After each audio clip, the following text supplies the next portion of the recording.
right, is this on? Yes, all right. Good afternoon, everyone. My name is Michael Crespin. I'm the director and curator of the Carl Albert Congressional Research and Studies Center. Welcome to the 2019 Julian J. Rothbaum Distinguished Lecture on Representative Government. The Carl Albert Center is proud to sponsor this lecture as it reflects our core mission to strengthen representative democracy through engaged and informed citizens. I think the idea of promoting healthy institutions is more important today than any other time in the center's 40-year history. Absent trust in our institutions, it will be difficult to move forward as a nation and tackle our important problems, including climate change, which we'll talk about today. The center is excited to host its 19th Rothbaum Lecture. As many of you know, our lecturers return to their home institutions to turn their talks into books published by the University of Oklahoma Press. 15 books have been produced in the series, the latest appropriately titled, How America Lost Its Mind. This book was just released this fall, and other manuscripts I hope will be in production shortly. This book series is a marvelous legacy for the lecturer's namesake, Julian J. Rothbaum, and I hope prior to the lecture you had a chance to read a little bit about Mr. Rothbaum, and I'll speak about him as well. Julian Rothbaum, a lifetime friend of Speaker Carl Albert, was a leader in civic affairs in Oklahoma and across the nation, and an important supporter of the university. Mr. Rothbaum earned his undergraduate degree from OU in 1936, and then just 2 years later graduated from OU Law. In addition to his successful business career, Julian made sure to give back to his state and country. He served 2 terms on the Board of Regents of the University of Oklahoma, and another as the Oklahoma State Regent for Higher Education. He and his wife, Irene, endowed professorships in the College of Arts and Sciences, in the College of Fine Arts, in the College of Law, and the Department of History. Perhaps some of you in the audience hold a Rothbaum chair. In addition, he established student awards in honor of his lifelong friend, Carl Albert, at the 3 institutions of higher learning which Speaker Albert attended. Julian Rothbaum believed, as did Speaker Albert, that education and public service are at the heart of a representative democracy. I never had the privilege of meeting Julian Rothbaum, but as I researched his life, he strikes me as someone who had faith in representative democracy and the institutions that make democracy work. As I said earlier, I think that faith is disappearing. As a practicing political scientist, I am troubled by the state of our institutions, and I would like the opportunity to hear Mr. Rothbaum's take on what can be done to return to a better functioning government. This lecture series serves to promote ideals that Julian held dear in his own life. These include the importance of education, which enhances the quality of participation in public affairs. After all, participation without knowledge can be worse than staying home. Also includes the cultivation of public service and future political leaders, and the broad-based engagement of private citizens in public affairs. These are ideals we share at the Carl Albert Center, and I hope the entire university work to achieve in all of our efforts. Before introducing our lecturer, I would like to now recognize and thank Joel Jankowski, who with his mother, Irene Rothbaum, endowed this lectureship in 1983. Joel, who worked for Speaker Albert prior to his distinguished career as an attorney with Aiken Gump, Strauss, Hauer, and Feld in Washington, D.C., is extremely dedicated to this event. Rather than just make an appearance every 2 years at the lecture, Joel is with us every step in the way, from selecting the lecturers, figuring out where we are with the books, and we really appreciate his support. His commitment, according to prior lecturer Tom Patterson, is rare for a donor. So thank you, Joel.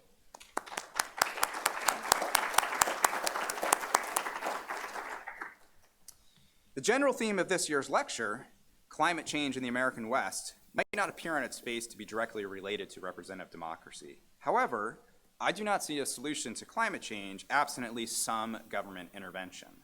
Well, my friends, and I hope some of you are in the audience, in the natural sciences and engineering have been busy developing more efficient batteries, net zero homes, and greener ways to harness energy like wind and solar power. These solutions to the problem of climate change will only have minimal impact until there's widespread use. I think most of us want to do our part, but to truly make progress on climate change, we need to solve a massive collective action problem by aligning incentives with outcomes. One way to solve the collective action problem is via the government. I teach my students this. I think many of us teach our students about collective action problems in the government. As an example, many of us might want to purchase that hybrid or electric car, but can only afford one with a federal tax credit. If we wait till the actual costs come down, it will likely be too late. Good luck finding a Tesla dealership in Oklahoma if you want an electric car. Our current laws forbid direct auto sales. So if you want a Tesla, you got to drive on down to Texas. I think sometimes about installing a geothermal heat pump on my house, but the upfront costs are just too high. Costs, however, can come down if the building code incentivizes developers to install geothermal while these new neighborhoods are being developed, rather than having consumers put them in afterwards. Our lecturer, Bruce Cain, will delve into the role of government in addressing climate change this week in his 3 lectures with a general theme of the politics of adapting to climate change in the American West. Professor Cain is an award-winning professor of political science at Stanford University and an expert in US politics, particularly the politics of California and the American West. His expertise include political regulation, applied democratic theory, representation, redistricting, and state politics. He is currently working on state regulatory processes and stakeholder involvement in the areas of energy, water, and the environment. Professor Cain is the Charles Louis Ducoman Professor in Humanities and Sciences and the Spence and Cleone Eccles Family Director of the Bill Lane Center for the American West at Stanford University. He's also a Senior Fellow at the Stanford Woods Institute for the Environment, the Stanford Institute for Economic Policy Research, and the Precourt Institute for Energy. Professor Cain has a lot of titles. He received his BA from Bowdoin College, was a Rhodes Scholar, just like Speaker Albert, and earned his PhD from Harvard University. He first taught at Caltech and UC Berkeley before moving to Stanford University. Professor Cain was elected to the American Academy of Arts and Sciences in 2000 and has won awards for his research, including the Richard F. Fenno Prize, who incidentally was a former Rothbaum lecturer. He has also won awards for teaching and public service. So Professor Cain is a rare triple threat. Professor Cain has authored or co-authored over 20 books and over 100 articles and chapters. I stopped counting at 100. Seemed like a good number. And published with the most prestigious presses and journals. He's also been awarded numerous grants and served as a special witness in several redistricting cases.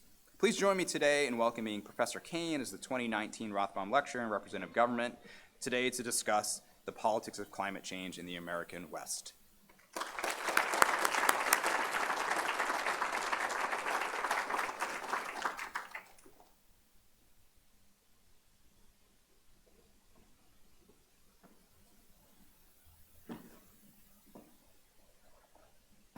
Okay, thank you very much. Well, thank you very much for that generous introduction. And I just want to say that I'm very pleased and honored to be the speaker in this series. And I want to thank Joel Jankowski and the Rothbaum family for their generosity in making this possible. And also to the people at the Carl Albert Center, Mike and Chuck and Catherine, for the hard work they put in making sure that I got here. Also want to thank the Foster clan for showing up and giving me support. Particularly want to acknowledge Amy, who's about to take a trip, 40-hour trip tomorrow, so I appreciate the sacrifice that they made to come up the I-35 from Marietta to support. So California, Oakland is a theme in the Foster family. Sometimes cooperative, sometimes less so, but we discuss a lot of issues of politics, so I'm quite familiar with aspects of Oklahoma. But if I get any parts of it wrong, these three are the ones to blame. So I come from the land of tofu to the land of barbecue in peace.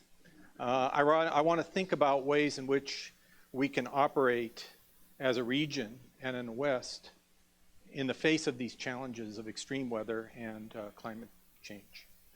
And that's not an easy thing because the West, like the rest of the country, is very much divided along partisan lines. And a theme, particularly in today's lecture, is to what extent is that true, and to what extent are there sort of cracks in this cleavage that we might exploit to work more collaboratively on dealing at least with the resilience issues, if not also on the energy issues. I actually am optimistic about the energy issues, and I'll tell you why in a minute. In fact, the title, Red is the New Green, which is the subtitle, is partly about what I think is a kind of overlooked circumstance, because so much of the discussion about climate change has become highly ideological, highly political, highly about principles and morality, but the reality is that if this is a challenge that's going to be met, whether it's resilience or whether it's the mitigation, it's going to be met because the material incentives are aligned properly. That is, people can save money by using new energy, people can find economic opportunities in the new economy. And so while I don't want to argue that it's all about material incentives, I want to argue that in the bag of tools that we have, this is an essential and important tool. And in many ways, Texas and Oklahoma are really kind of good examples of what that means. And so I want to talk about that. So in the structure of my 3 lectures, I'm going to spend a fair amount of time this time talking about the distinctiveness of the West. Because you might say, well, what's different about extreme weather and climate change in the West from the rest of the world, or at least the rest of the country? And I'm going to argue that the West has particular issues of sustainability and resilience, and has always had those issues, and they're going to be exacerbated by the conditions of climate change and extreme weather if the predictions that science is making come true. And so I believe that the regional issues are incredibly important, and that the region needs to be able to collaborate and more effectively across party lines, across state lines, and most importantly and overlooked, across local jurisdiction lines if we're going to deal with these issues in an effective way. So my first lecture today is about regional distinctiveness and partisan divisions. My second lecture is about the policy challenge and policy opportunities that come with extreme weather, and I will basically talk about the theory of basically policy windows, that is the opportunity to move forward and to make changes in the wake of emergencies. And knowing that that window closes within about 1.5 years, how do you get yourself ready to deal with that window, and what kinds of changes can you make, and what are the political constraints on policy that we see throughout the West? And then thirdly, I'll finish with the institutional challenges, because it's not just about policy, it's also about the institutions and the fracture of governance that we have imposed for good reasons, because of other kinds of goods that we want to provide, or because we believe that local communities should have autonomy and some control over their land use and their local economy, tax situation, for example. It's important that in order to solve some of these problems, we think more regionally or sub-regionally about the types of climate and extreme weather problems that we have. And if we're not careful, the actions, however well intended, of one single actor can make a big difference and hurt other people. So putting in a seawall in the wrong place, or you know, you'll see if some people don't take care of their forests properly, all of this can spill over into the region. So the problems are regional, but we're not really set up to have good dialogues and to enforce those policies. So that's where I'm going, so those are my themes. So let me make a couple of distinctions first, so that we don't get confused. I'm not a scientist. The debate that we've had over the last 20 years has been about mitigation and the necessity to reduce our carbon footprint, to reduce the emissions of greenhouse gas. There may be somebody in the audience that would like to debate me on whether or not the science is true. This is the wrong person. I'm going to have to tell you that if you have concerns about that, it should be taken to the people that are the climate scientists. What I'm interested in as a political scientist, is how the politics works. Because I have an office in the engineering quad at Stanford, and there hardly is a week that goes by when somebody from one of the engineering sciences doesn't say to me, well, the politics is so frustrating, I don't understand it. And so one of the reasons why I took up this study, and I hadn't done a lot of work on climate until more recently, one of the reasons I did it is that I felt that I had some expertise about governance that I could lend to this. And I've spent the last 4 or 5 years co-teaching courses with engineers and earth systems people in order to understand enough about the science so that I could think about the politics in a more serious way. So I'm not putting myself forward as a climate scientist. I'm talking as a political scientist about what I think the political constraints are given our choices and what our possibilities are moving forward. Secondly, I want to make a distinction between weather and climate. I'm going to be speaking more about adaptation and resilience, and I'm going to be talking about extreme weather. And what I mean by extreme weather are very, if you like, extreme weather events, i.e. hurricanes, wildfires, et cetera, that cause a considerable amount of damage.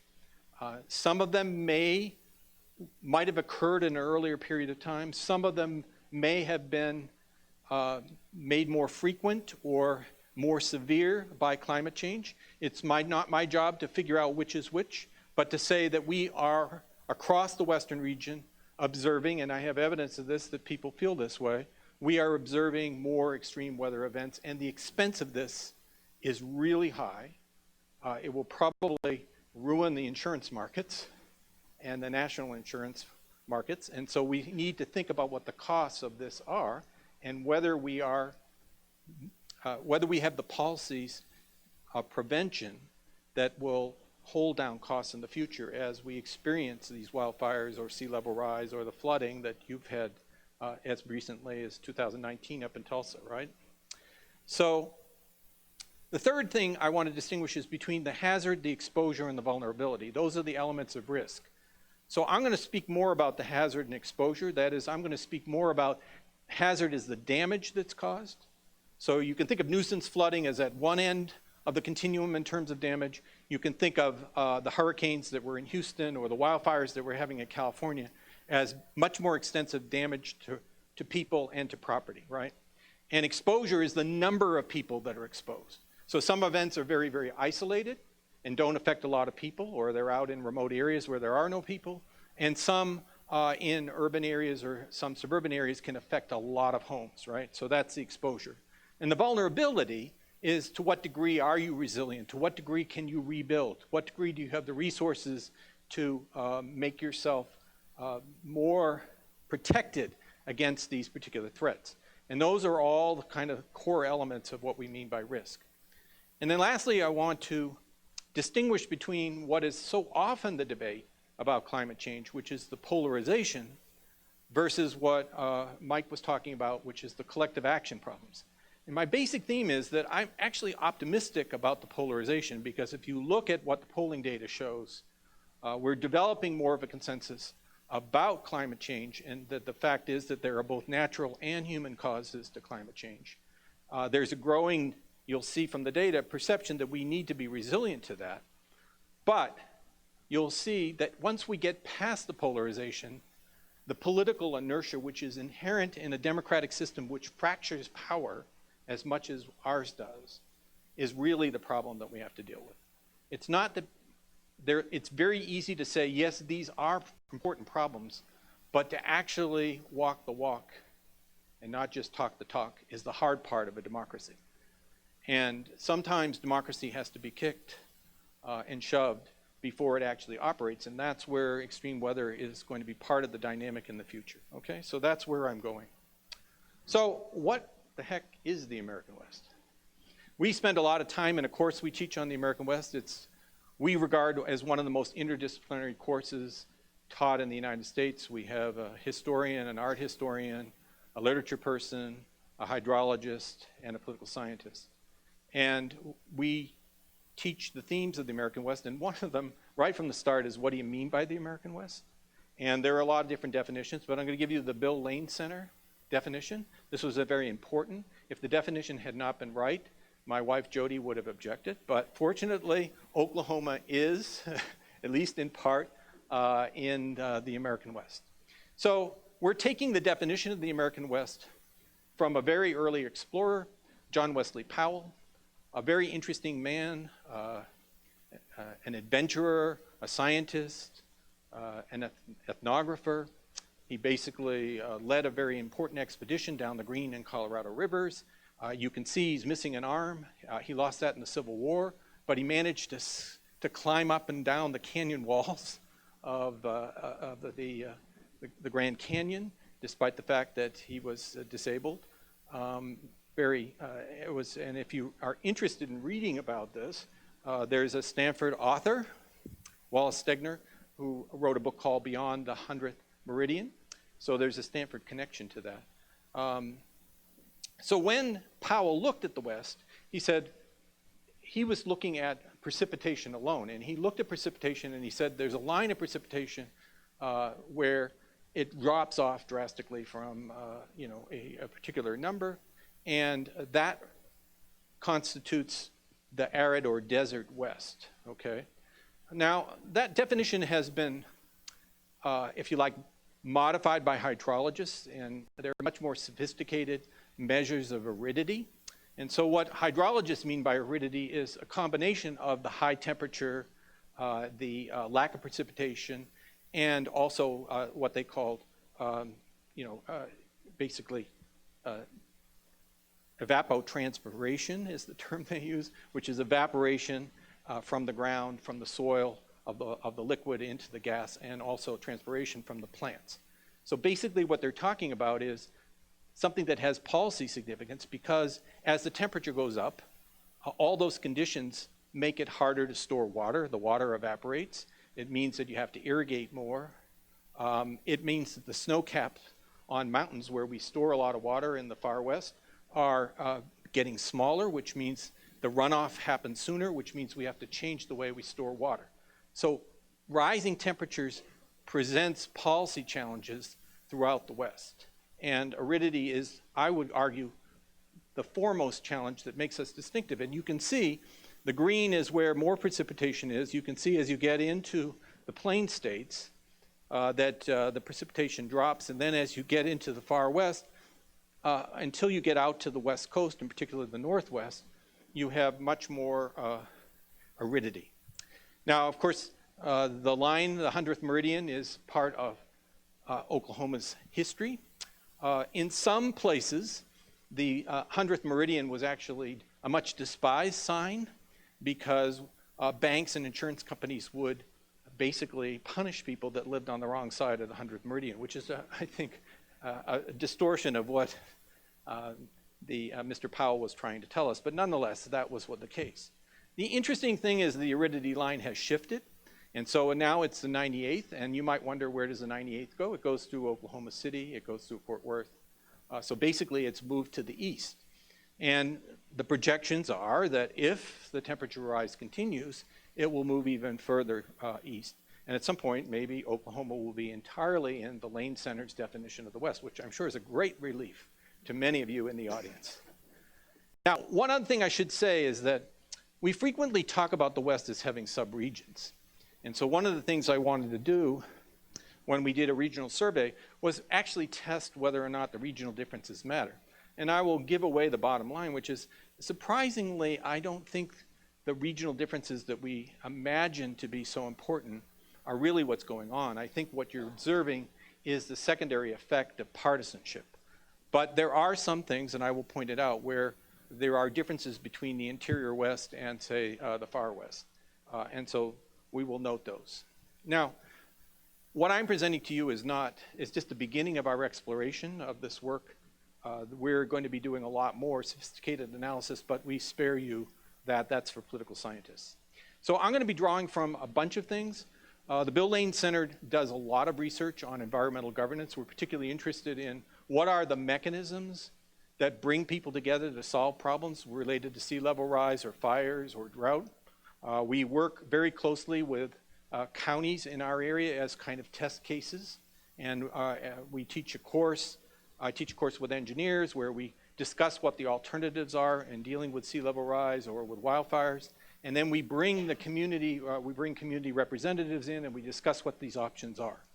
We're also thinking in the next round of taking our students and having them actually work on projects for these communities and seeing the area as a test case for us to think about what can we do to make the area more resilient. And I will come back to this in the third lecture, because I think that's something that all the campuses around the country should be doing. We also do a lot of field research on water, energy, and land management. We have a Rural West program that goes around to different states. This year we're going to be working on land management issues, and we'll be meeting in Nevada. We have a State of the West conference where we bring in political people from around the West to find out what's going on in different states. And then we have this regional survey that I'm going to refer to on climate politics. This has 3,000 respondents throughout all of the states that are to the west of the 100th meridian, including the plain states. So that's what I will be drawing from. Now, one of the things you can do, by the way, and this is just apropos, if you've got a lot of computer time, you can have a little fun. We asked the question, what do people like most about their state? And I have California and Oklahoma. And these are word clouds. So basically what the computer does is strips out all the sort of average, the participles and other words that don't really mean anything, and you get to the nouns and verbs, and you can see what's the emphasis in their answers.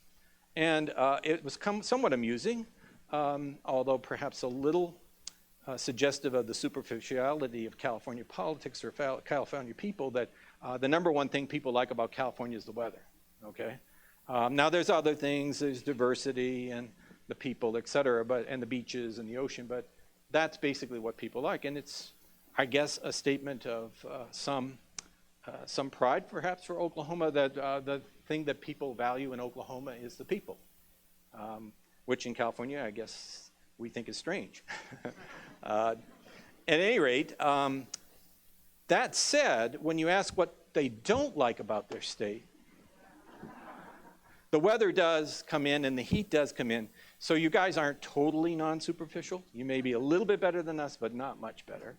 On the other hand, we are suffocating in California from our prosperity. Basically, that's the only way to put it. We read about the homeless in San Francisco. That's because people buy up that property and they build hotels there, and the SROs are gone, the low-income housing is gone, and so people are living on the streets. It's incredibly expensive. If people lose their health insurance or they lose their job or whatever, they're often sleeping in their cars or they're out underneath the freeways. Basically the gentrification process in many of our urban areas, where high-tech workers are coming in and buying out other areas, has made an enormous problem in terms of homes. So traffic is terrible because once you push out the service workers to the remote areas, they have to commute in to come work in these high-tech areas. And if you drive down El Camino in Palo Alto, which is the main drag, you will see people have their vans there. Mile after mile of vans where people are sleeping there during the week and then going back to their homes at night, rather than face the 2 and 3 hour commute coming in from the Central Valley. So we are choking on our prosperity. You guys apparently are sweltering in the heat. And then if you go across all the West, you see weather is a big issue, not just in California. We're not the only superficial people. And that the beauty and the attractiveness of the West is a major feature of living in the West. And this is an important point that I'll keep coming back to, because I'm going to argue our inability to control where new development is a large part of the story of why these wildfire incidents are so dangerous. The people are living in areas that are really not sustainable for reasons I'll explain in greater detail, because the possibility of fire is so high.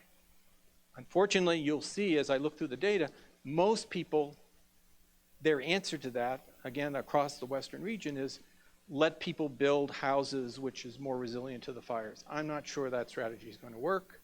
Anything that moves people is largely opposed by the people. So at this moment, I see real problems with respect to our ability to save lives and property if we continue to let people move into areas which are not sustainable. And it's not just with wildfires. We have the problem that a lot of people are moving into areas where the aquifers are being drained, where the water access is not very great. We have people living on the coast where sea level rise is likely to swamp their homes. And this is going to raise major policy issues, which I'm going to talk about in the second and third lecture, about what do we do?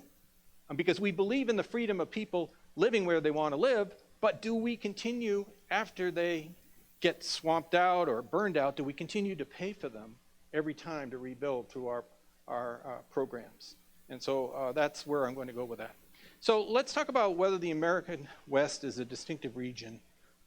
Let's talk about the aridity. So water disputes, I don't need to tell people in Oklahoma that water disputes are common and in the West. And so, whiskey is for drinking and water's for fighting is the usual phrase that people use, and that's true. Water is for fighting. There's a lot of fighting, and I don't need to tell you because you just finished an important case that went before the Supreme Court where Texas North Texas had tried to claim that it had the right to access water in Oklahoma, and it applied for a permit to draw water out. And they said, hey, we have a compact.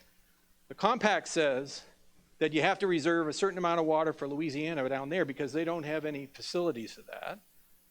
And then anything about that above that is a surplus which be allocated proportionally 25% across the 4 states. So Texas said, hey, you know, we're in a compact. We're not taking more than our share. It's just that we want to take it out of Oklahoma territory. We don't want to take it out of Texas territory, because if we take it out of Texas territory, we have to clean that water, which is more expensive. You got nicer water up in Oklahoma, so why can't we take it from you? And moreover, they said, there's nothing in the compact that says that we can't do this. Well, what the court said is, doesn't matter. The territoriality of water is implied, that is in state sovereignty. And the territoriality of water is a major theme and makes, in my mind, the water issue particularly critical, because we're not just talking about states saying that they have claim to the water that's within their jurisdiction. We have property rights as well. Various types of property rights, appropriation, riparian rights, et cetera, that basically say that individuals have a right to that water. You don't have that in the electricity market, okay? Okay, it's not like you can hold on to electrons. They don't actually hold on. You can't store them very well until we get our battery systems. So it's a much harder problem than the energy problem, okay? And as I said, now one of the interesting things is, it's not just the lack of water and the scarcity of water, it's also how you have to store the water. So here what I've done is I've taken Sacramento, California, and the top line is the temperature, okay? And that's this right here. And the bottom is how much precipitation. And the seasonality suggests that, okay, the problem that we have in California is it doesn't rain after about May. And it might start raining again in September, October, but we have to go many months without it, which means we have to store the water. Now, if the water is coming down in the winter and not staying up there in our icebox, right, then we've got to start storing it. And that means building dams, and building dams is very hard to do in the modern era, or putting it in aquifers. So it creates these enormous storage problems. Now, you take a look at Oklahoma City, you can see that it doesn't work that way. The seasonality isn't as great. Now, that could change as the aridity line moves east. So time will tell whether or not that holds up.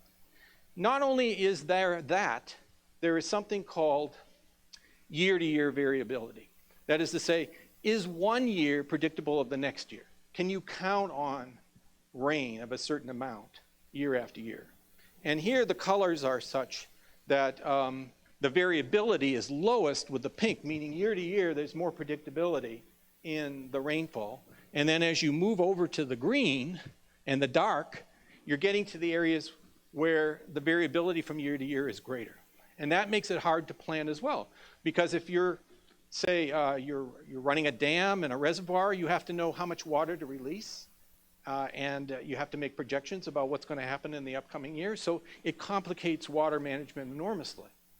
Now, variability also has a historical significance for the West, because when the settlers, Lewis and Clark, in the upper panel, set off for the West, the driest conditions are in the red and the purple, and you can see why they believed in this early period of the 19th century that the desert was not sustainable, why it was going to be very hard to live in that area. But then you get to the 1869 period, which is the period of the railroads coming together and the expansion of Western population. When did that happen? That happened when the climate shifted towards more moisture. And so this period actually had a saying, which was that the rain follows the plow. So the idea was, because people were moving and they were plowing the land, that somehow this had a meteorological effect that induced more rain. Unfortunately, there's no science that proves that, but that's what they believe. So variability has mattered in the development of the West. But what we know is that the warming trends that have happened do not happen evenly across the areas. And so some areas will warm faster than other areas, and moreover, they're warm on top of areas that have different levels of aridity. And I would call attention particularly to some of the dark splotches here, which are the areas that are going to have the most water stress in the future. These are conjectures. It may not be completely true. Oh, no, I'm sorry. This is empirical data up to 2018. So you can see that there were certain areas that really had temperature changes that were almost, a couple of these areas, as you can see, had temperature changes of 3 degrees or more, right? But in the future, we expect a lot of those areas to continue to have water stress as the temperature rises, okay? So that will be in our future. Now, water scarcity is a regional problem. And let's look more carefully. I showed you the problem with respect to Oklahoma and Texas. But this is an even bigger problem. This is the Colorado River. And the Colorado River basically goes through about 6 states and is supposed to deliver water to the upper basin and the bottom basin. There was an equal allocation made under the Colorado Compact. And then you're supposed to deliver water down to Mexico as well, Baja. But of course, as climate change stresses the water levels have been dropping in the reservoirs on the Colorado River. At the same time, there's an expansion of population. Think of Las Vegas. Las Vegas was the fastest growing city throughout most of the 2000s. And so this puts an enormous pressure because in the initial period, when the compact was signed, California got about, not quite, but almost twice as much water as the next state, Arizona. How sustainable are these water compacts going forward as we get climate stress? And to what degree does it put a crimp on cities to the north that want to grow and states that want to grow? And by all the projections, the water supply is going to decrease. And this is, in San Diego, a real problem because San Diego depends very heavily on the Colorado River water. And if, for whatever reason, the compact gets renegotiated, San Diego is going to have to find alternative water. So what does San Diego do? San Diego says, well, hey, you know, you can't make new water, but you can clean up water. So they have put a desal plant outside of, you know, in the salt water. And the desal plant basically is a very energy intensive, expensive process. So where the farmers get the water for about $110 per acre foot, the residents of San Diego are paying $2,000 per acre foot to get their water.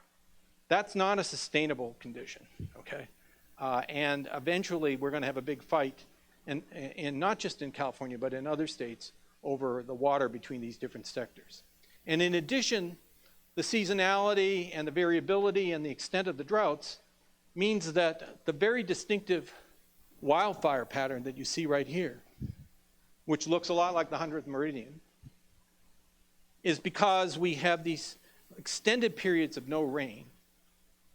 And what's bad is if we've had the previous year a lot of rain and a lot of vegetation, and then we get into a drought right after that, and remember the variability that it can change from one year to the next, that's where a lot of the fires, the tinder for the fires is there.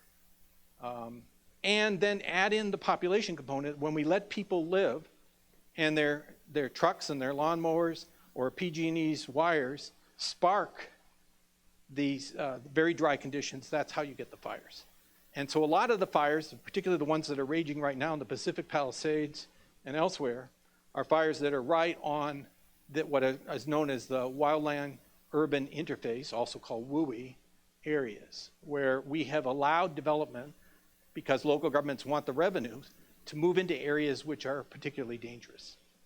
So when you ask people around the West, and here we divide it into the West Coast, the plains, the border states, and we say natural disasters such as wildfires, floods, and droughts become more frequent and severe.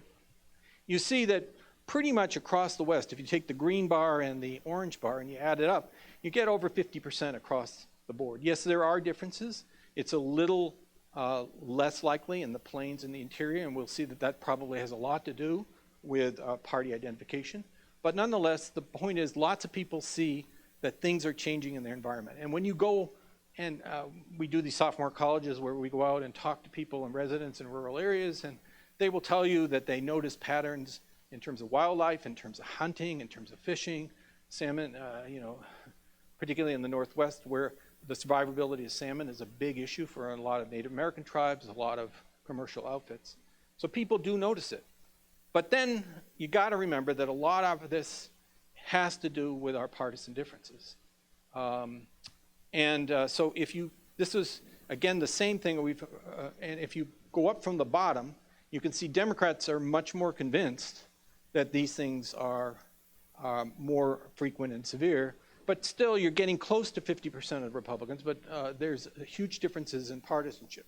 So I don't want to say, when I talk about all these collective action problems that are beyond partisanship, that partisanship doesn't matter, but I do want to argue that with respect to resilience, I think there are greater prospects for bipartisan cooperation, and I will show you some slides that suggest that.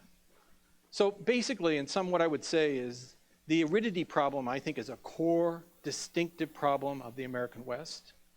It will worsen the water scarcity and storage problems that we have already in the West. It worsens the tensions between sectors. In California, about 80% of the water is reserved for agriculture. We are one proposition away, one initiative away from basically taking those rights away from farmers, because basically those are states' rights, they're not federal rights. So there are huge fights between the environmental sector, between the farming sector, and between the urban and rural sectors about their shares of water. My guess is that if push comes to shove, the voters are largely in the urban and suburban areas. They're not in the areas where the environmental flows happen or with the farmers. So I think the farmers and the fish will lose to the people. The day you tell men and women that they can't shower more than once a week, that's the day that it trips and that a proposition will pass. And we've come awfully close to that. Obviously, it worsens the tensions between states and it worsens the wildfire problem. But on a more positive note,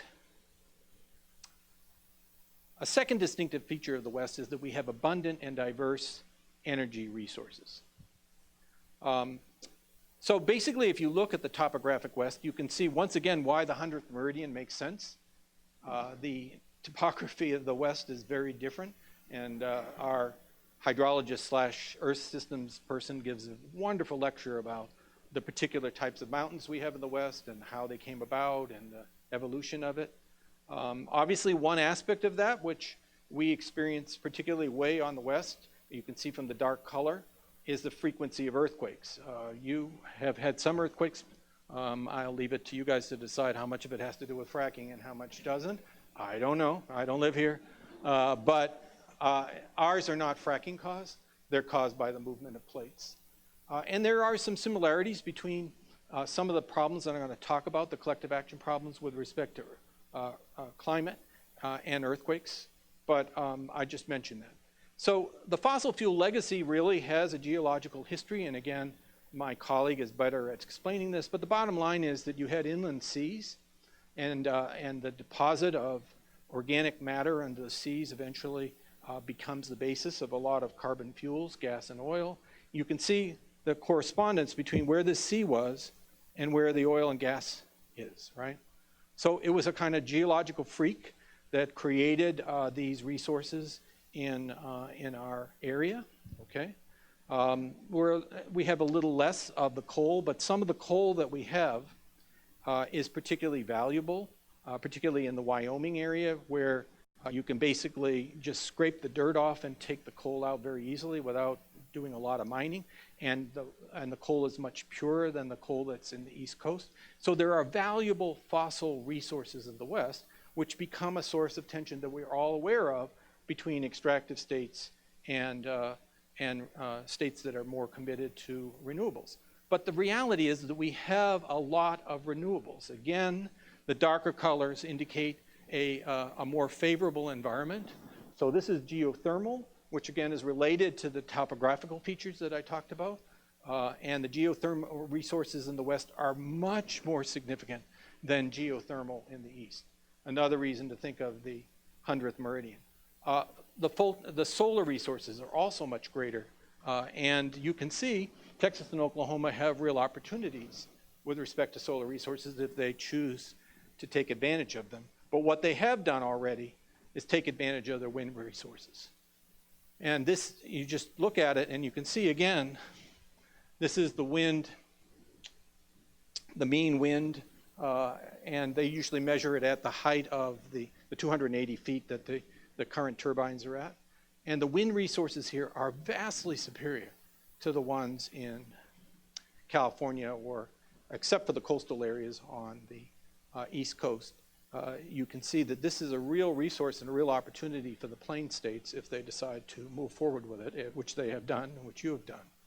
So, you know, when you travel to Wyoming, which we've done, and you talk to the governor's office, which we have done, you know, they understandably worry about what happens to extractive industries because their budget is heavily dependent on coal and gas and fossil fuels. Okay, so they're basically very dependent on that. And so they worry very much about how they make that transition. And I say to people on the East and West Coast, you know what, we're not going to get a bipartisan consensus until we find a way to move them into the new energy system. And the wind is the way to do that. But politics gets in the way. Okay, so Wyoming has enormously good wind. Wyoming is part of our grid system in a way that Oklahoma and Texas is not. So we had the transmission lines to get the electrons from the wind to come and compensate for what we're largely solar. And we could be drawing from that wind because the wind blows at night as well as during the day. So why don't we do it? Why don't we build the transmission lines? One, NIMBYism, because people don't want transmission lines going across. So there's NIMBYism, often from middle-class people that allegedly are concerned about climate change, right? Allegedly. And then secondly, labor. Labor in California, I have it on good authority from somebody at CARB, labor is very much opposed to taking electrons from another state. We can't think that way.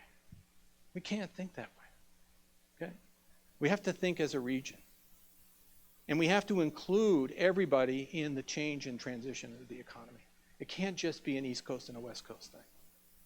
And so it's something that we're really going to have to deal with. We have in California a strong commitment to renewables. And as I will talk about later, these fires are going to set us back because PG&E is susceptible to $30 billion of liability. A lot of that money from the cap and trade that we were planning to use to help make the conversions that necessary in, say, transportation to electric cars, providing the charging stations, et cetera, the building efficiency things that we were working for, all these things, we're going to have to divert money now to pay for the liability with climate change and wildfires. So we have to switch from mitigation to adaptation. So we're not going to be able to make progress if we don't pay attention to the fact that we have to be more resilient. So yes, we can compete, and that's what's happened. But the reality is, if you look at the way the region, at least of the energy grid that we have in the western states, there's actually a fair amount of coordination across the different states to transfer electrons. We could do more and open up the possibilities of exchanging renewables across county and city and state lines. We can do more with batteries. There is a future for us, so I'm more optimistic about the possibilities of collaboration with respect to energy than I am with water. So basically, the abundance of resources gives us a choice. We may go down the path of fighting about extractive industries versus renewables, or we could find a way to be more inclusive and coordinated in the way we build out our renewable systems, right? So the third distinctive feature is the federal role in the American West, okay? And what I mean by that is the federal government really was a key player in the development of the West in a variety of different ways. And this chart is one that we show at least 5 times in our course to hammer it into people's heads. If you want to understand Malheur, if you want to understand the Sagebrush Rebellion, you want to understand the fight over whether or not Utah's Bears Ears should be larger or smaller, you have to understand the background. And that is you get into the western states, the red constitutes what fraction of that state's territory are controlled and owned by the federal government, okay? And you can see that in many of these states, it's close to 50% or above. So this is not something, even in Oklahoma, that you deal with as much as it's dealt with to the west of you.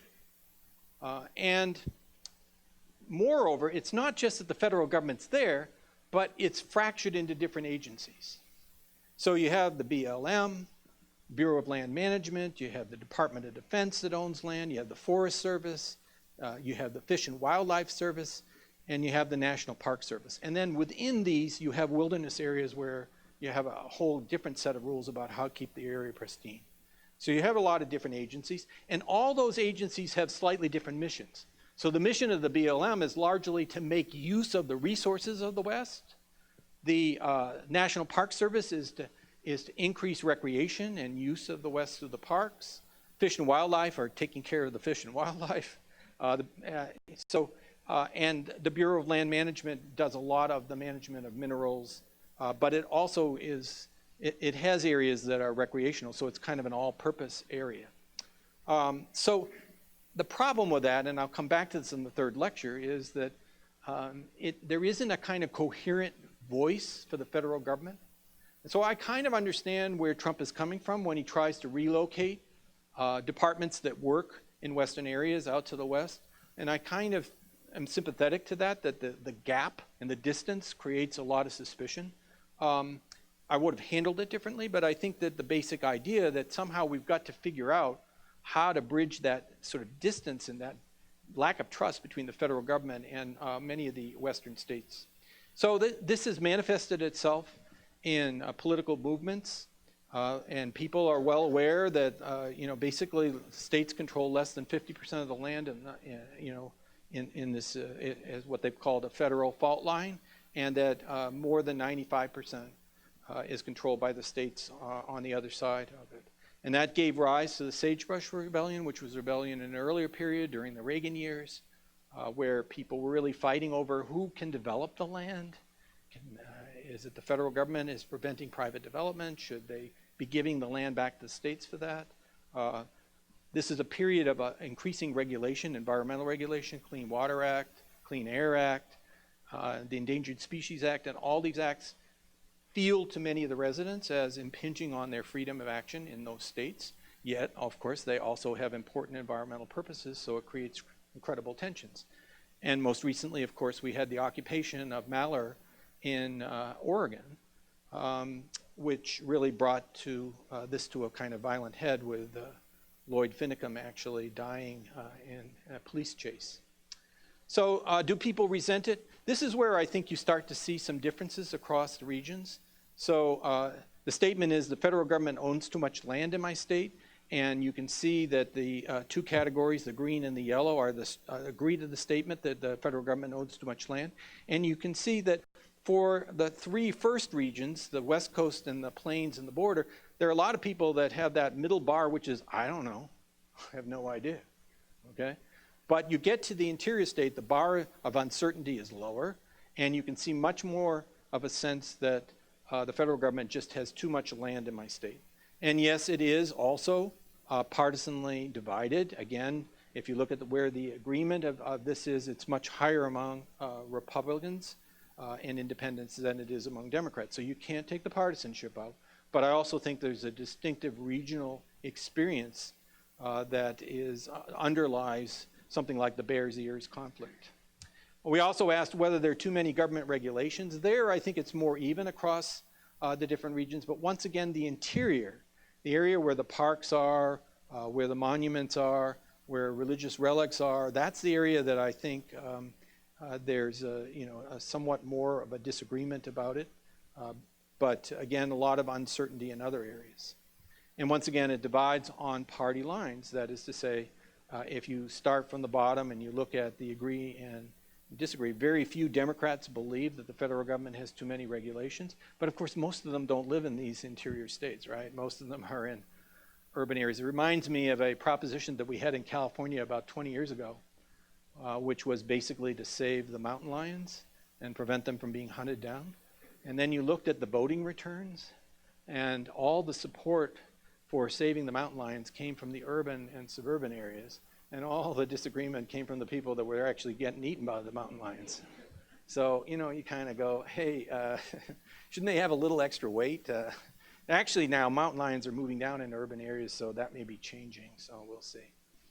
So what does this mean? Well, it means that the feds created the West through infrastructure. This was regarded as a desert. It was regarded as unsustainable. If they hadn't built the highway program, and they built the highway program in order to connect the East and West for World War II and for the Korean War, if they hadn't built the dams and the infrastructure to store the water, if the federal government hadn't had the land sales and the subsidies, it's not clear that the West would have been populated as quickly and as efficiently as it was, right? But the federal government may not be the one to lead us in the future towards a more sustainable or resilient present. And that is a problem because that means there isn't a kind of clear leader. And that means the leadership to these problems that Mike was talking about, the common pool resource, the negative externality, the collective action problems that we obsess about in social sciences, that leadership is going to fall to local and state governments. And the question is, are they ready to handle that? So let me finish here with the last part, which is on the polarization in the American West, because I've been dancing around that issue. And the obvious point is, hey, you know, Bruce, you think that there can be a region called the West, but wait a minute. When I look at the map, I see this. I see that pretty much a lot of the interior states, with the exception of New Mexico and Colorado, are heavily Republican. And now actually, if you break this down to the census tract level, you can see there's much more variation. And you're seeing in the West increasing urban-rural divide. Take this, a state like Utah, which currently is, Salt Lake City has become incredibly liberal. Austin, Texas, become incredibly liberal. So you get more of an urban-rural divide, which mirrors what you're seeing in the country as a whole. But that said, I think it's still fair to say that the interior states are much more likely to, and this is just the same point but made with a different measure, which is the partisan affiliation. I brought it up because it's interesting to see New Mexico and not New Mexico, Texas and Arizona, why the Beto O'Rourke was a big phenomenon. There are a lot of people that are watching the transformation of Texas and Arizona to see whether these are states that will eventually flip. And largely it's because they've developed high-tech centers of themselves. And so many of these urban areas are bringing in new workers. And when we had the governor of Nevada visiting us, or they call it Nevada, you know, the governor said that Sandoval, he basically, as a Republican governor, he wanted the prosperity that came with the high-tech industry in Nevada, but he said he got a lot of pushback because people saying, well, you're going to transform the state politically by bringing in all these Californians. And he said, well, yeah, I'd rather have the money. So that's what they did. Okay, so obviously, as I've said, partisanship matters in terms of the level of concern. So you can see Democrats are much more concerned about global climate change. And if you put that in the question, you get very, very polarized answers. So you look at the Republicans and you can see that their level of worry about climate change is a lot less. I'm going to argue that's deceptive. I'm going to argue that in terms of walking the walk, the Democrats in these areas are not walking the walk. And so I question what their level of concern is. And I told the graduate students a story this afternoon about the fact that at Stanford, I tried to get essentially a deliberative poll / teach-in on climate change. It got canceled twice, once because of a rock concert and the other because I wasn't offering enough money to get them to come. And this was at the same time that they were demonstrating in front of the president's office to divest. Well, divest is easy. That's the university's problem. But ask me to make a sacrifice, ask me to pay a carbon tax, ask me to make use of fewer cars, that's too much. So, I think if you look at the trend, this is asking what the cause of change is. If you look carefully, you can see that most people believe that there are very few people that say that it's just none of the above, that there's no climate change. Even among the Republicans, it's still a minority. most people believe that it's either caused primarily by human activity or it's some combination. And I think that that's not, from a political point of view, as important an issue as people realize that extreme weather is in their future and that they have to deal with it. So I would say, in terms of walking the walk, but not talking the talk, which is what I would call Texas and Oklahoma. You guys are actually doing more in terms of producing renewable energy, but it's not part of your ideology. You don't want to admit it. You're ashamed at the good that you're doing the rest of the country. And I feel your pain. I feel your pain. But you're walking the walk. The two top states for installing wind. And wait till you get into, if you ever change the laws here in a favorable way and bring in net metering. If you bring in net metering, this state will see a proliferation of rooftop solar. You know, there's just no question about it. So you guys are walking the walk. You got the wind capacity, you got the solar capacity. And if you look at the polling data, this is from Pew, you see that, you know, there's the red dot is Republicans, the blue dot or green dot, I'm colorblind. The difference between people on this issue is very small. People understand the importance of more solar farms and more wind turbines. Where they disagree, where we see the headlines are all about the fracking and the coal mining and the offshore drilling. The coal mining, forget about it. There's a small number of coal miners left in this country anyway. And the bottom line is that gas has completely blown coal out of the market because it's much easier to deal with a gas plant and to ramp it up and ramp it down without doing damage to the facility. So the bottom line is, you know, there's more of a bipartisan consensus, but in the other way with respect to nukes, which is to say, even though we know that nuclear energy is a clean form of energy, our concerns about transporting and disposing nuclear fuel have put us in a position where we're not choosing that option. It is, if we get to the point where we're at an irreversible point, I think nuclear will come back into the discussion. I know people won't want to hear that, but I think that's quite likely possible. Now, this is an interesting case study of Georgetown, and I don't know whether this is something that Joel knows about or not.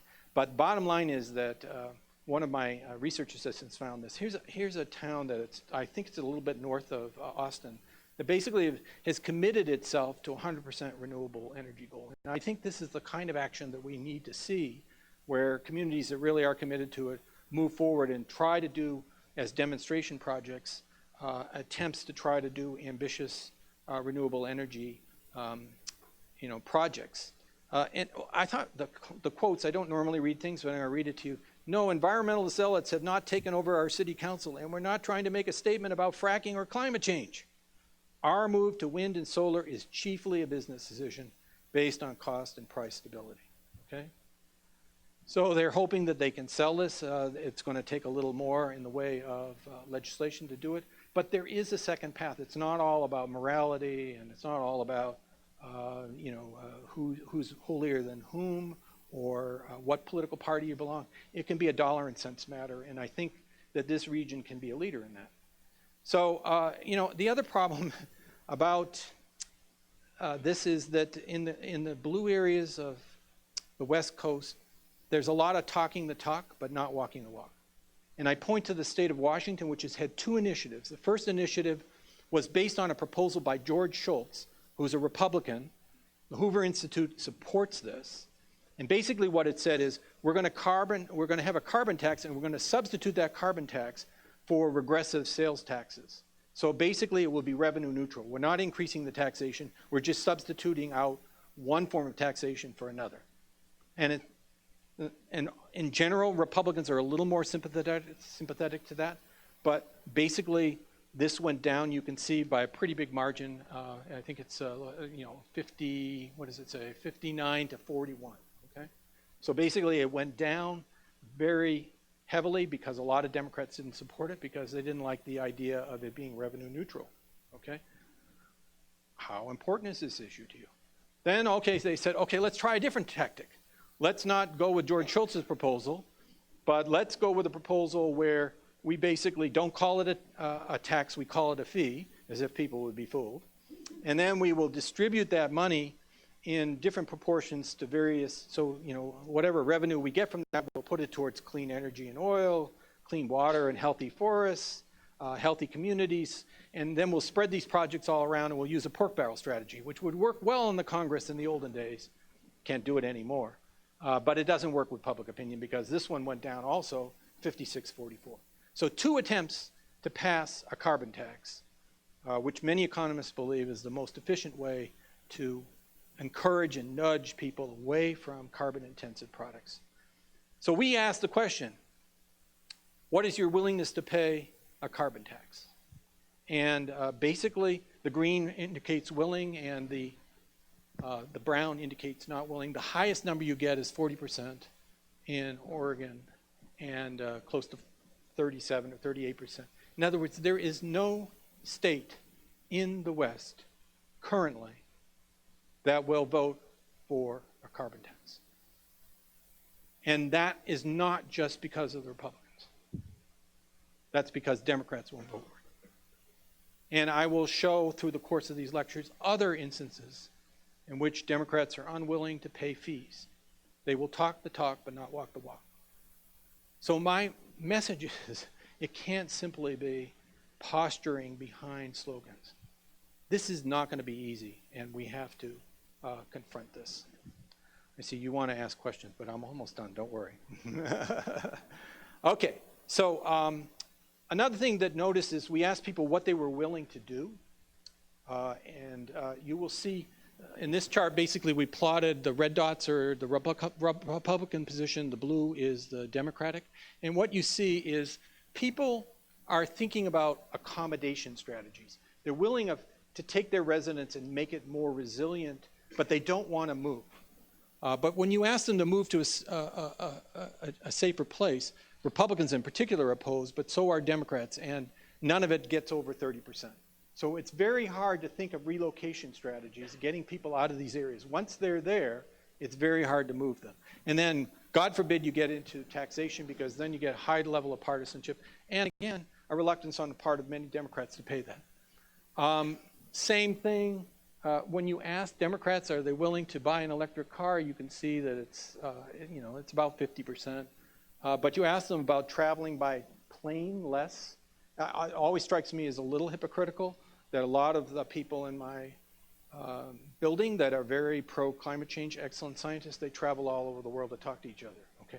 I say, Zoom, Skype, one of the worst ways to, emit emissions is to travel all over the place, right? By the way, I travel by plane to get here, so there you go.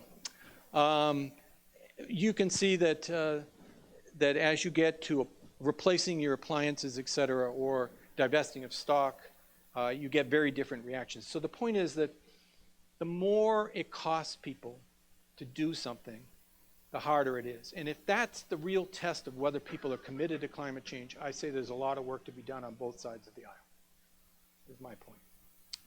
So are there lessons? Well, I think Republican states, at least potentially, are an all of the above state. It's not that they're opposed to renewables, but they want to make sure that there's still a room for gas in particular, and I don't think that that's really a problem because we're nowhere close to being able to have the battery systems and devolved systems that can handle this without gas as a backup, as a baseline.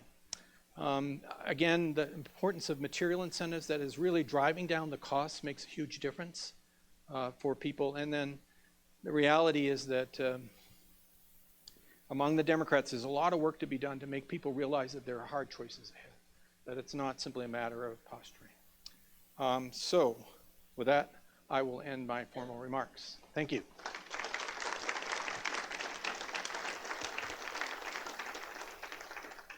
We now have time for some Q&A.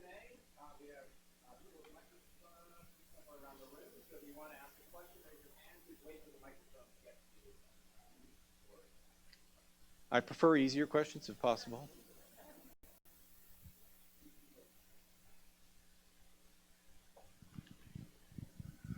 One of your comments was that labor unions are against moving electrons. Why? Well, it's not that they want the electrons to move within state boundaries, They don't want the electrons to move across state boundaries because they want the energy jobs to be kept in California so that Californians can have those jobs. So it's a kind of an extension of the way the president currently thinks about, repatriating jobs to American territory while California is thinking about keeping the energy jobs to itself. And I'm saying that is a stupid, stupid way to think. And I don't think it's widely known. But the bottom line is that if we could be taking energy from Wyoming, we would be helping. Wyoming is a very small state. Small perturbations in energy prices can make a huge difference to their budget. And if you actually brought in, there's a whole bunch of communities that would have the right under community, they form these community aggregation associations, and where they get to purchase contracts to try to make themselves 100% renewable. If they could purchase electrons from Wyoming in order to reach those goals, they would do that. And that would help the Wyoming economy, even if it doesn't help workers in California. In your last slide, yes. If energy option offers a positive return to the consumer, I'm wondering if you're aware that there is now an act in the House, Yep. 763, H.R. 763, which offers a positive return to the consumer. The fossil fuel fee, and George Shultz says that if the government doesn't get to keep the money, it's not a tax. And the government doesn't get to keep the money. There is a positive return of that fossil fuel money to the consumer, not to the government. It is divided into a monthly check for every American. House H.R. 763. Are you aware of that? Have you looked into that? No, I haven't, but you've made me aware of it. Let's see what happens with these bills. But obviously paying more attention to the financial incentives, like net metering, as I mentioned, is an important step forward if you want to develop your renewable resources here. There's one in the back, all the way in back. Looks like a student. So how do we address the issues of storage? Because I mean, for lithium-ion for the batteries for like electric cars, for example, I mean that's just as intensive and harmful to the environment as oil and gas for cars, and I mean we can't get around that with just jump over to renewables. Well, there's a lot. Well, first of all, this is a scientific question, so everything I say should be taken with a grain of salt. But my understanding from my colleagues is there's an enormous amount of work on different types of batteries, a bewildering array of efforts to try to find different ways to make batteries last longer. And right now, the lithium batteries that are used particularly in, say, a Tesla car, they're incredibly expensive, and they've been known, these battery packages have been known to explode. And so we're really in the early stages of this, but we know where we have to go. We know that batteries are going to be a key part of the storage. So all I can tell you is that there's a lot of work on that. It's a difficult area, and so far I don't think we've had the breakthrough. And so for the short run, I think we have to assume that we're not going to be saved by batteries anytime soon until this really takes off. The home batteries from Tesla and else will buy us, if you buy enough of them, you could have backup storage to last, maybe for a community for a few days. I don't know, I'm not an expert on that, but we have a long way to go before the batteries are there. So in the meantime, we're probably going to have to rely on gas as a base load, and see that as an improvement over coal. So there's a big fight going on among the scientists as to how quickly we can get to the battery storage and devolved energy systems. Everybody knows that that's eventually where we're going to go, but how quickly really depends upon technological advances, which at this point are promising but not anywhere near the development stage.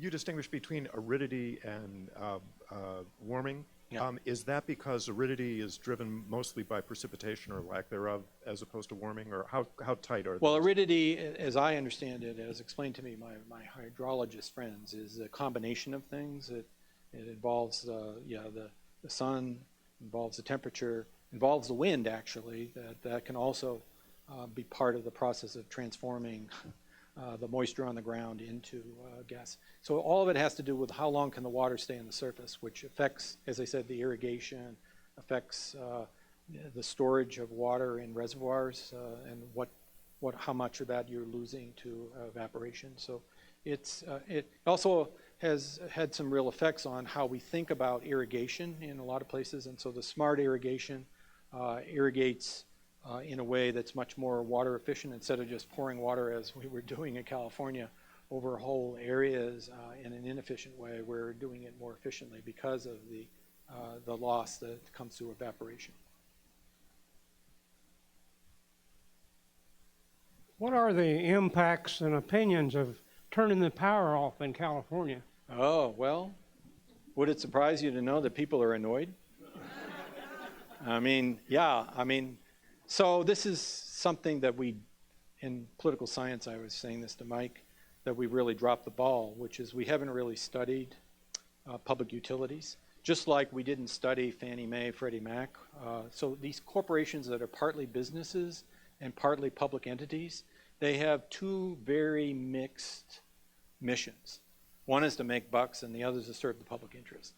And so we try to deal with ambivalence by having public utility commissions that regulate them, but they get captured, and it's not clear that they do their business. So when you look back on that, we had terrible fire years. I'll talk about more of the wildfires in much more length in the next lecture. We had terrible wildfires in 2017, 2018. The governor had a commission. The commission, at least 2/3 of it, really was about, hey, we've got some serious problems here, but 1/3 of it was about the fact that the public, that the PG&E basically is facing $30 billion of lawsuits, and so they are, of course, petrified or very worried about this liability that's hanging over them. We're in the middle of bankruptcy proceedings. So they were obviously guarding their public line. Now, any sensible person would have said, look, you've had a year. You go to different communities that are in these wildfire-prone areas where the transmission lines could easily fall and spark a fire, and you say to them, look, this is what we're going to do. This is the process. This is how you should prepare for it. They didn't do that. And moreover, we know in San Diego County that there are ways to do it such that you preserve the trunk lines and you just get some of the distribution lines. So there are smarter ways to turn it off. They had a year to do something about that. They didn't do that. Okay? So will it cause resentment? Yes. Will it affect the bankruptcy negotiations? Possibly. Because if you then come back to the California consumers and put up their energy prices to pay for the stupidity of PG&E, people are going to blow up. And out of that blow up may come basically resolving this ambiguity between a private enterprise and a public enterprise by turning the utility into a public entity totally, which is responsive to voters, which will have a whole other set of problems. So this issue is not going to go away. People were very annoyed. Fortunately, Jody and I live in an area that didn't have our electricity. And the interesting thing is that many of the people that had their electricity turned off are very wealthy people that live in Woodside. And so I kind of like the thought that if anybody had to suffer, not that I want anybody to suffer, but if anybody has to suffer, better it be the billionaires in Woodside rather than the humble scholars of Stanford University. Dog-eat-dog world out there.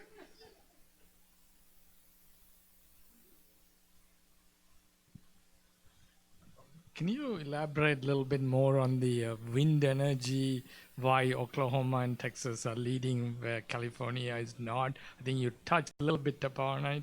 Living here, I know a lot of incentives were given by state governments to produce, and there's a lot of tension in that one too. So maybe, Yeah. So Texas and Oklahoma had different strategies. Texas has a deregulated market. One of the reasons that the proposed new wind project that was going to be out in the west part of Texas, wind catcher or whatever, the reason that got canceled was that Oklahoma said to Texas, hey, we want you to build in some money, some charge to the consumers in Texas in case the demand isn't there. And Texas said, hey, we don't do that, okay? We're a free market. Now, Texas also says, well, hey, we don't really provide any subsidies for this. Well, first of all, the federal government did, so that people who built wind were getting federal government incentives. But more importantly, they did something very smart. They were basically looking to deliver energy out into the Permian Basin and out into the western part of the state. And so they built the transmission lines. And that's a huge thing. If the transmission lines are there, that's a big deal. And so in various ways, now Oklahoma has taken a different tactic. You're part of a grid, so you can export your energy. About 30%, I think, somebody can correct me, about 30% of the energy portfolio in Oklahoma is renewables, wind in particular, and you also sell that wind elsewhere. But it was incentivized, as you said, by basically tax deferments at the local level and tax credits, et cetera. So there was a kind of effort to increase it. And as I said, if you go to net metering, which I am assured by Joel that you don't have, so if you were to move there where consumers could actually feed the power onto the grid, you could then sell it to New Jersey or, I can't remember how far your grid goes, but you could sell it to other states, then you're reducing, after you pay off the cost of installing your system, you basically could be getting your energy for free or, And so the problem is the utilities don't like that because somebody's got to support the backup mechanisms of the grid. And this is an issue that all around the West we're struggling with because wind and solar have daily fluctuations. And for solar, we're getting the solar energy during the day, but then everybody comes home, turns on their appliances at night, and the solar isn't there. So there has to be a backup. Where's the backup come? Largely, at least in California, from gas-fired plants. And that's why gas beats coal because you can fire up the gas immediately with less damage to the facility than to the coal. And so, now if you could find renewable energies or you have battery storage, then you could compensate for the gas, but right now you can't do that. So getting back to your point is that certainly to start these industries with the heavy investment that you have to make, those turbines are huge. You drive by them, you see them, they're huge. These are expensive investments. So people are not going to invest in this unless they have contracts that assure them that they're going to get some sort of return. And so tax incentives, contracts that have long-term payoffs, those are really important to reducing the uncertainty that investors are looking for. And these are the kinds of things that the state can do. It gets back to Mike's point. Without a market, it's not clear that we would have any energy. We would have gas or oil or whatever. You have to incentivize these things because they're expensive operations and there are fluctuations in demand. So yes, they did it in different ways, but both Oklahoma and Texas did have government policies that favored that. But bear in mind that the key thing is you have an amazing resource. And you'd be fools not to use that resource, just like you'd be fools not to have used the oil that was in the ground in an earlier period of time.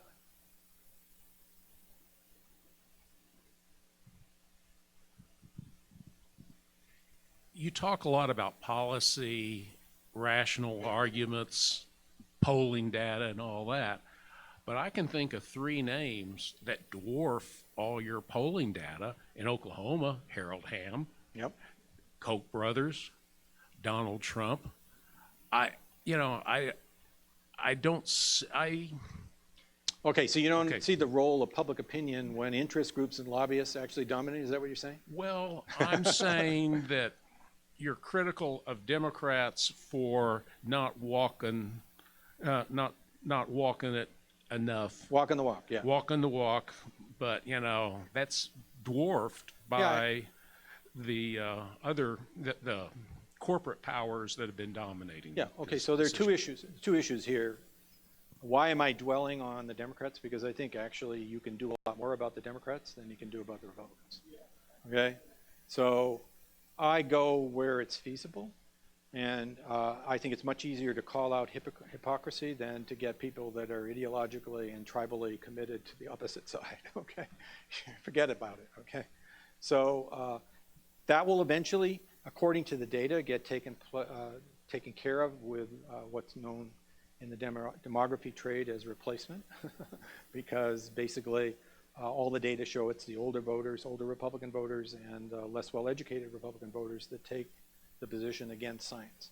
So I think that's changing, okay?